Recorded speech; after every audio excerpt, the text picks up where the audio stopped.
બાબાની તકલીફ થઈ અને 22 દિવસનો થયો આજ આંતરડામાં કોઈક તકલીફ હતી એટલે ઝાડા કે ઉલટી એવું થતા ઝાડા થતા નથી. હું ડૉક્ટર હિતેશ પંચીવાલા છું. પાટણ સિટી હોસ્પિટલમાં છેલ્લા 15 વર્ષથી જીઆઈ સર્જનનું કામ અમે કરીએ છીએ. આ બાળક અમારી પાસે લઈને આવ્યા ત્યારે એની ઉંમર 25 દિવસની હતી અને એને કન્ટિન્યુઅસ વોમિટિંગ થતી હતી. બાળક કંઈ પણ ધાવણ લે બધું ઉલટી કરીને બહાર કાઢે. આથી એની સોનોગ્રાફી કરવામાં આવી અને સોનોગ્રાફી દ્વારા જાણવા મળ્યું કે એનો હોજરીનો રસ્તો બંધ છે, માટે એને ઓપરેશનની સલાહ આપવામાં આવી. બીજે બધે રિપોર્ટ કરાવતા એવું લાગ્યું કે ઓપરેશન કરવું પડશે વાતોડવા માટે. અહીંયા પાટણમાં એનું ઓપરેશન કરવા કોઈ તૈયાર નહોતું. બધા જ એને અમદાવાદ જવા માટે સલાહ આપતા હતા. ફાઇનલી બાળકને ક્યાંકથી જાણવા મળ્યું કે ડૉક્ટર હિતેશ પંચીવાલા સાહેબ આ ઓપરેશન કરી આપશે તમને.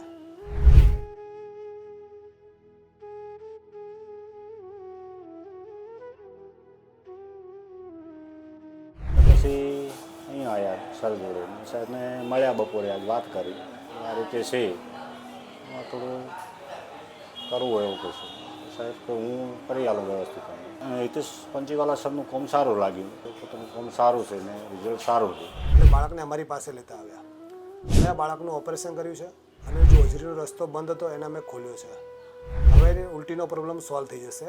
આ બાળકને અમે 1 દિવસમાં રજા આપીશું. આ કન્ડિશનને મેડિકલ ભાષામાં હાઇપરટ્રોપિક પાયલોરિક સ્ટીનોસિસ કહેતા હોઈએ છીએ, જે મોટાભાગના મેલ ચાઇલ્ડમાં થતું હોય છે અને એની મોટાભાગને 1 મહિનાની ઉંમરની આસપાસ બાળકને આ કન્ડિશન થતી હોય છે.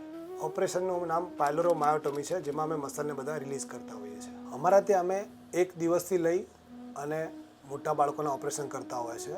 જેમ કે તાજું જન્મેલું બાળક હોય જેને સંડાસનો રસ્તો કુદરતી હોતો નથી, એ ઓપરેશન અમારા ત્યાં થાય છે. બાળકોને હોજરીનો રસ્તો બંધ હોય એ ઓપરેશન અમે કરીએ છીએ. આમ નાના બાળકોને પેટને લગતી બધી બીમારીના ઓપરેશન અમારે ત્યાં થાય છે. ઘણા બાળકને સંડાસનો રસ્તો હોતો નથી, ઘણા બાળકોને હોજરીનો રસ્તો બંધ હોય છે, ઘણા બાળકોને અનળીનો રસ્તો બંધ હોય છે. આ બધા કુદરતી પ્રોબ્લેમ જે બાળકોમાં કોમનપણે જોવા મળે છે અને આ બધી સર્જરી નાની ઉંમરમાં જ કરવી પડે. જેમ કે સંડાસનો રસ્તો બંધ હોય તમારે 24 કલાક પછી તરત જ ઓપરેશન કરી લેવું પડે. તો આ બધા ઓપરેશન અમારે ત્યાં રેગ્યુલર અમે કરતા હોઈએ છીએ. આ બાળક 25 દિવસનું હતું, એને હોજરીનો રસ્તો બંધ હતો. છેલ્લા કેટલાય સમયથી એ બાળક દૂધ લે તરત જ ઉલટી કરીને બહાર કાઢી દેતું હતું. તો એમાં મેઇન સિમ્ટમ ઉલટીનો હતો. જેને સંડાસનો રસ્તો ના હોય એ બાળકને સંડાસ ના થાય એટલે પેટ આખું આફરી થઈ જાય અને જ્યારે રિલેટિવને ખ્યાલ આવે કે એને સંડાસ માટે રસ્તો નથી એટલે ડૉક્ટર પાસે આવતા હોય છે. તો આ પ્રકારના જે કુદરતી પ્રોબ્લેમ હોય એમાં બિલકુલ ગભરાવાની જરૂર હોતી નથી. 1 દિવસનું બાળક હોય તો પણ એનું ઓપરેશન બહુ સક્સેસફુલી કરવામાં આવે છે અને બાળક કમ્પ્લીટ થઈ જતા હોય.